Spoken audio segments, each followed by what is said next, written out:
nhanh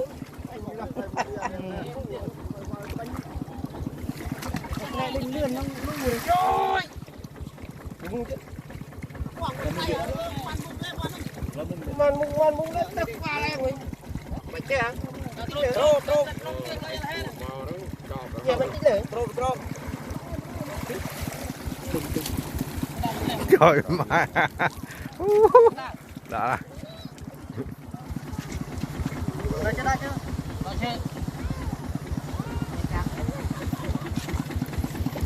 trời màu